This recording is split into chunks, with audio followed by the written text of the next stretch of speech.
bem com vocês? Espero que sim. Hoje daremos continuidade aos nossos estudos sobre a história dos Estados Unidos no século XIX. Na primeira parte da nossa aula, abordamos a expansão norte-americana, a expansão para o oeste, o faroeste. Hoje abordaremos a Guerra de Secessão, que ocorreu nos Estados Unidos de 1861 a 1865. Primeiro, analisaremos o significado da palavra secessão. Secessão significa separação, quebra. Portanto, para entendermos o que levaria a essa guerra, a separação ou a suposta separação, nós teremos que analisar as divergências entre norte e sul dos Estados Unidos. Grande parte dos elementos que precisamos para analisar essas diferenças, nós abordamos na primeira parte dessa aula, quando falamos da colonização dos Estados Unidos, do processo de independência e de como a expansão norte-americana ela tem relação com essas disparidades. Relembrando um pouco essas questões, o que temos no norte dos Estados Unidos? Temos 2/3 da população. Como vimos, repito, na primeira parte de nossa aula, as pessoas que foram para o norte e para o centro dos Estados Unidos foram para se estabelecer e para se enriquecer nas chamadas 13 colônias e, portanto, desenvolveram as manufaturas que se transformaram em indústrias. Portanto, o norte é mais industrial. O norte não tem grandes propriedades, portanto, temos a presença de minifúndios. Temos tarifas alfandegárias altas. Para entender essa questão da tarifa alfandegária, temos que abordar a questão do protecionismo. O que significa protecionismo? Prestem bem atenção aqui. Protecionismo significa impostos internos baixos, impostos externos altos. Um país protecionista, ele tem que colocar os impostos dentro do próprio país baixos para estimular a produção. Quando um produto entra no nosso país, ou seja, quando importamos, essa tarifa deve ser alta, para não concorrer com o produto interno. É coerente, então, que o norte queira uma tarifa alta, uma tarifa interna alta. Para quê? Para proteger a sua própria produção. Um exemplo atual: os 2 países mais protecionistas do mundo são Estados Unidos e Japão. São, coincidentemente, uma das maiores economias mundiais. Portanto, o norte, ele defende esse protecionismo interno. Daqui a pouco veremos como isso acontece no sul. Temos também um estado central forte, um estado que cuida dos outros estados, um estado centralizado. E como não havia, desde o início da colonização, não havia mão de obra escrava no norte e no centro, eles são abolicionistas, já que utilizam mão de obra livre, assalariada. Ao contrário, no sul temos uma população menor, 1/3 da população reside no sul, um sul agrário de latifúndios, de tarifa alfandegária baixa. Por que eles querem tarifa alfandegária baixa?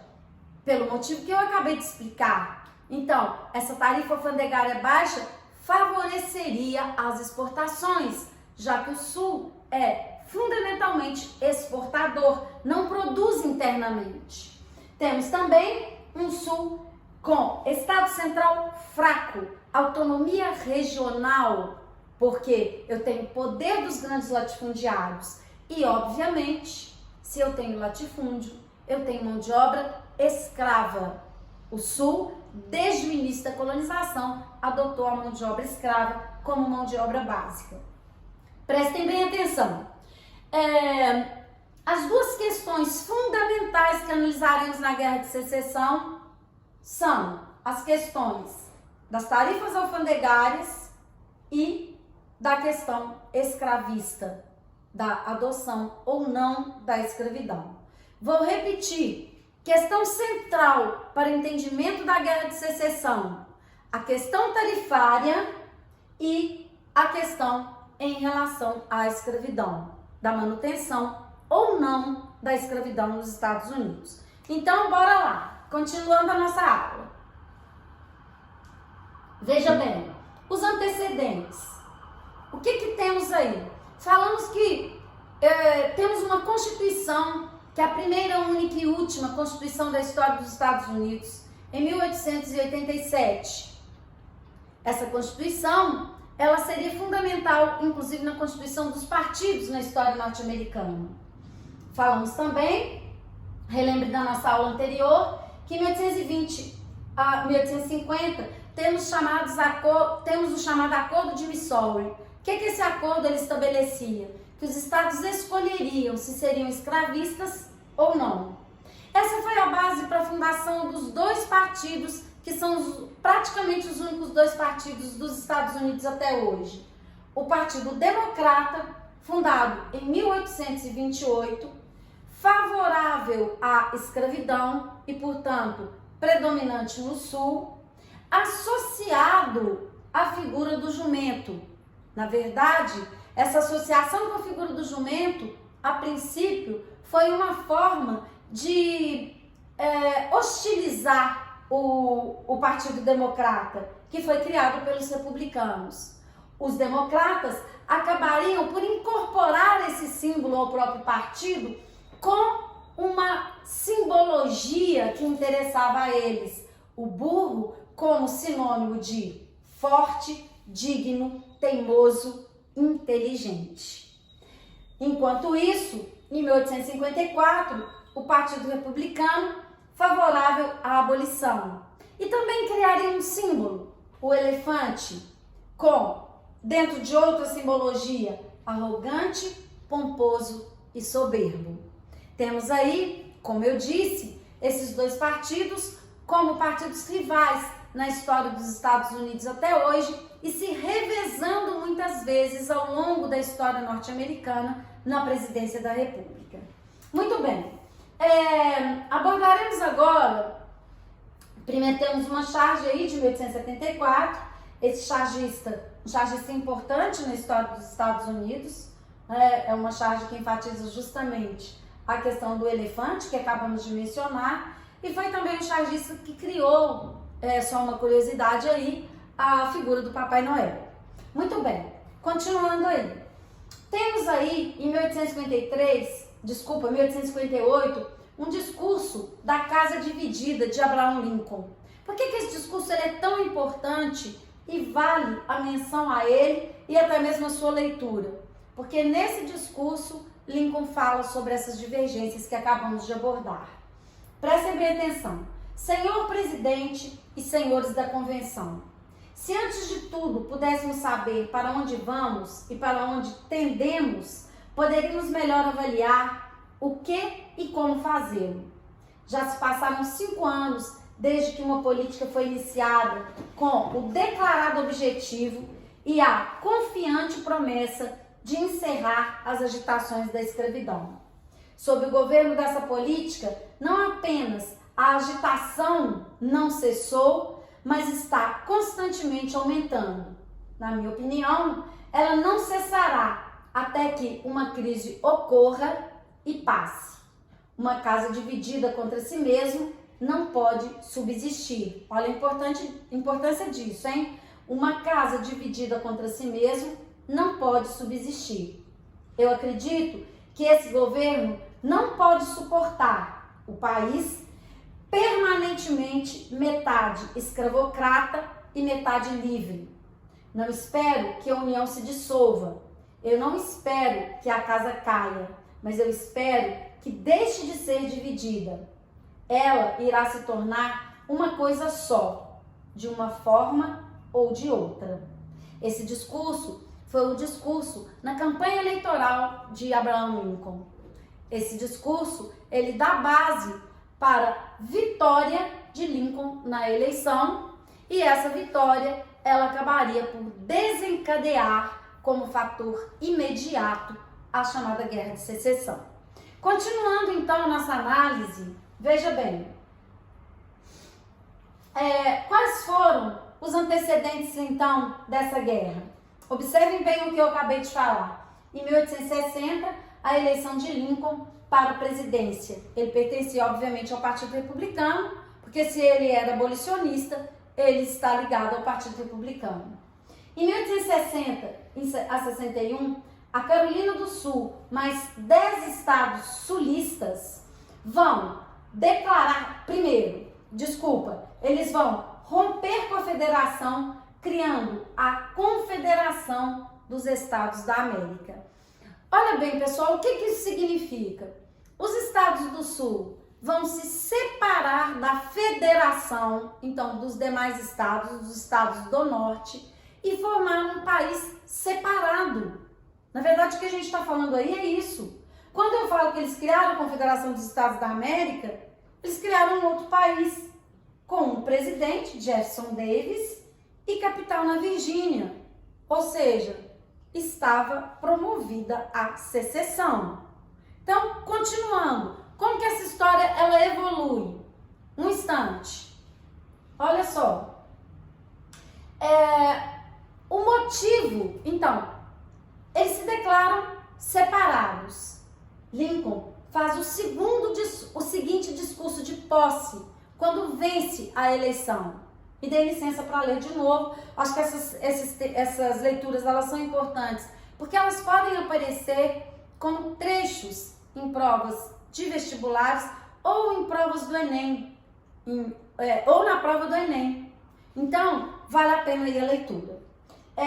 A apreensão parece existir entre as pessoas dos estados sulistas, na qual a ascensão de uma administração republicana faz suas propriedades e sua paz e sua segurança pessoal estarem em perigo.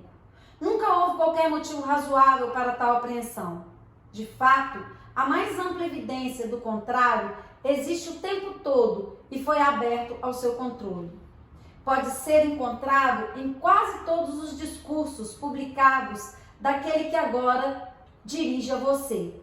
Eu faço citar um daqueles discursos em que declarei: eu não possuo nenhuma proposta, direta ou indiretamente, em interferir na instituição da escravidão nos estados em que existe. Acredito que não tenho o direito legal de fazê-lo e eu não tenho nenhuma inclinação para fazê-lo. Primeiro discurso de posse, 4 de março de 1861. Qual que é a análise desse discurso? Na verdade, Lincoln, ele não pretendia abolir a escravidão. Por que ele não pretendia? O Norte já não utilizava a mão de obra escrava.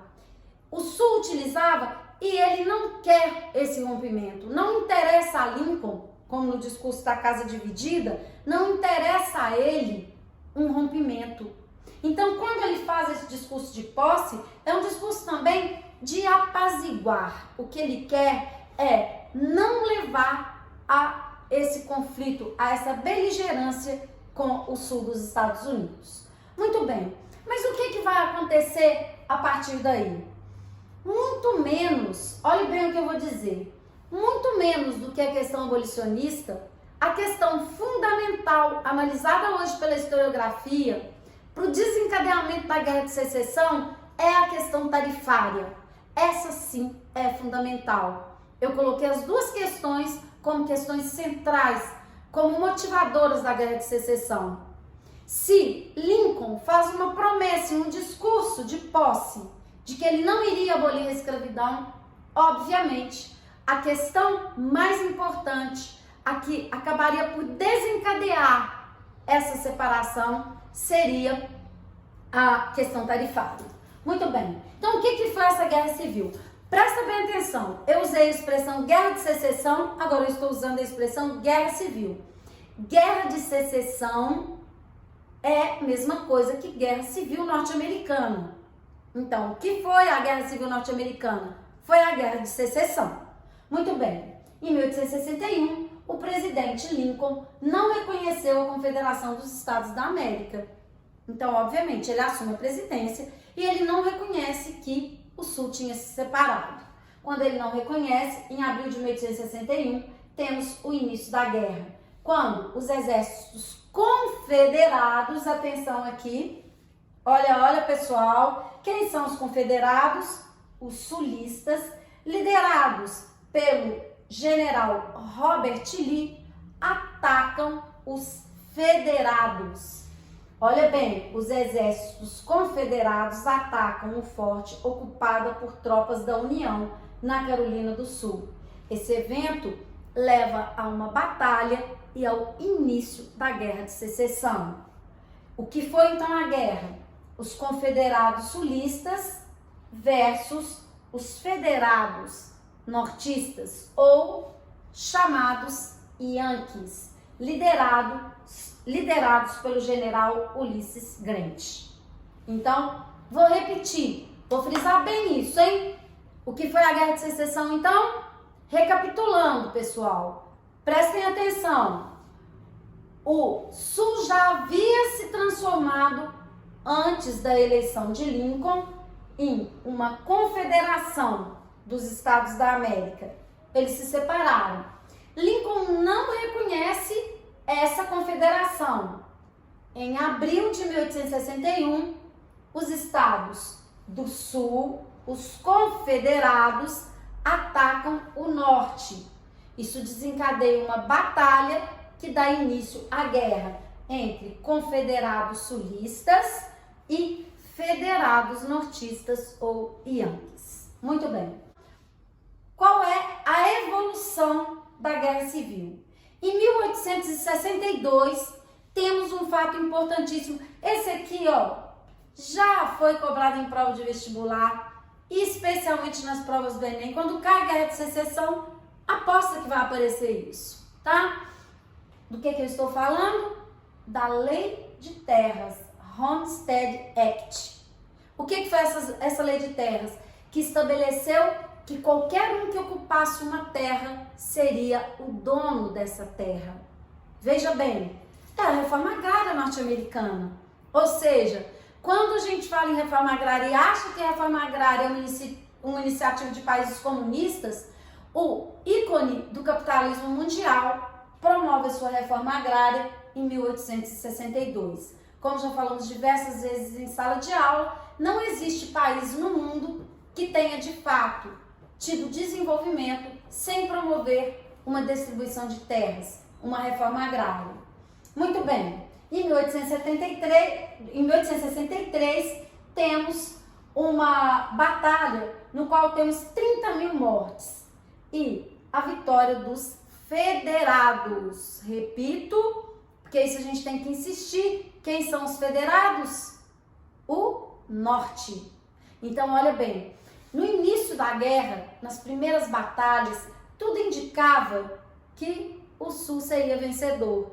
Só que essa história começa a mudar. Falaremos dos fatores que levam a essa mudança daqui a pouco. E o Norte acaba obtendo uma vitória significativa em 1863. Até 1863, a história era outra. O Sul já havia vencido várias batalhas. Em 1863 também temos a lei de emancipação. O que é essa lei? Abolição da escravidão. E aí a coisa vai ficar mais complicada ainda. Em 1865, outra batalha com a vitória definitivamente dos federados. Então, quem vence a Guerra de Secessão? O Norte vence a Guerra de Secessão. O que significa isso, pessoal? Prestem bem atenção. Significa que quando o Norte vence, que o Sul então virou um país e o Norte virou outro? É óbvio que não, a gente sabe qual é a situação dos Estados Unidos hoje. Então, quando o Norte venceu a guerra, o país permaneceu unido, porque era por isso que o Norte lutava, para que não houvesse a secessão. Não se esqueçam disso. Bem, em 1865, temos a 13ª emenda à Constituição, com o fim da escravidão. Olha só, presta bem atenção aqui, em 63 eu tenho só a lei de emancipação. Eu tenho a abolição da escravidão, mas ainda não é constitucional. Os escravos foram abolidos, mas legalmente isso só vai acontecer com a 13ª emenda constitucional. Lembram quando eu falei da Constituição dos Estados Unidos? A última, a primeira, única e última? Eu disse o seguinte, que ela mantém a escravidão e que, embora seja a Constituição vigente nos Estados Unidos até hoje, ela sofreu emendas constitucionais. E uma das principais emendas que essa Constituição sofreu foi justamente a 13ª emenda, que vai pôr fim à escravidão. E em 1865, o que vai acontecer? Lincoln é assassinado por um radical sulista que era contra a abolição. Ou seja, a Guerra de Secessão, ela tem fim, o general Lee se rende, porém Lincoln é assassinado. No próximo slide, nós assistiremos um vídeo sobre a Guerra de Secessão. A secessão nos Estados Unidos completou 150 anos neste domingo. O conflito entre o Norte e o Sul, conhecido como Guerra Civil Americana, foi um dos mais sangrentos da humanidade. E a guerra, sempre presente nos filmes de Hollywood, foi definidora para a história do país, como conta a nossa correspondente Leandra Felipe. Várias obras do cinema retratam a Guerra da Secessão nos Estados Unidos, um dos eventos mais importantes da história norte-americana. O épico E o Vento Levou mostra como era o Sul escravagista, agrícola e baseado na grande propriedade de terra. O pano de fundo do romance é o conflito entre os sulistas separatistas e o Norte, mais rico, mais populoso e industrializado, que queria abolir a escravidão no país. Em 2012, foi a vez do longa-metragem Lincoln, sobre a luta do presidente Abraham Lincoln para aprovar a emenda à Constituição que garantiu a abolição da escravatura no país durante a guerra. A Guerra Civil começou em 12 de abril de 1861, quando tropas confederadas atacaram o Forte de Sumter, na Carolina do Norte. Ao todo, eram 14 estados confederados que lutavam para se separar da União, liderada por Lincoln. A União era composta por 24 estados e territórios que não queriam a separação, ainda que alguns fossem escravagistas. No começo, sob a liderança do general Robert Lee, o exército confederado ganhou várias batalhas, mas ao longo da guerra, o Norte ampliou a malha ferroviária para transportar soldados, além de acelerar o envio de informações com o uso do telégrafo. Em 8 de abril de 1865, Lee assinou sua rendição. O presidente Lincoln foi assassinado 7 dias depois por um extremista sulista. E em 28 de abril, as últimas tropas confederadas assinaram a rendição final. Nós visitamos o Museu da Guerra Civil em Atlanta, na Geórgia. O ciclorama tem documentos, utensílios e fotos como estas dos ex-escravos que fugiram do Sul para lutar contra a escravidão. A peça central do museu é esta locomotiva, usada no filme A Grande Locomotiva Chase. A Guerra Civil dos Estados Unidos é considerada a primeira guerra da era industrial, quando se desenvolveu a indústria bélica. Os 4 anos de combate entre o Sul e o Norte deixaram mais de 600 mil mortes, quase 2% da população do país na época. E as consequências da guerra? O historiador que trabalha no museu diz que houve um período de fome, escassez de alimentos e epidemias no Sul. E tivemos uma transição da era da Guerra Civil para a era dos direitos civis. O país encontrou um novo nível de unidade, mas alguns dos problemas permaneceram. E somente agora, alguns estados estão tirando as bandeiras dos confederados. Bem, então, finalizando nossa análise, vamos ver os fatores que explicam a derrota do Sul. Primeiro, os sulistas não conseguiram apoio externo. Então, embora eles tivessem uma economia de exportação, não conseguiram apoio externo. O embargo econômico marítimo aplicado por Lincoln aos sulistas sufocou a economia local e gerou crise de desabastecimento, inclusive do Exército Confederado, o que resultou em deserções. Então, veja bem isso aqui, gente. Eu quero que vocês assistam, é uma das nossas atividades programadas. Vocês vão assistir o filme Um Estado de Liberdade. Nesse filme, temos a retratação dessa questão do que significa esse desabastecimento. Grande parte do Exército Confederado simplesmente não tinha nem alimento. Isso vai levar ao confisco de propriedades, de alimentos em propriedades dos próprios sulistas. o que acaba colocando a opinião pública do Sul contra o Exército, em grande parte. Tínhamos terras confiscadas, alimentos, animais confiscados pelo Exército para alimentar o Exército. E isso tudo acabaria levando a uma resistência da população do Sul. Além disso, temos também a atuação dos nortistas.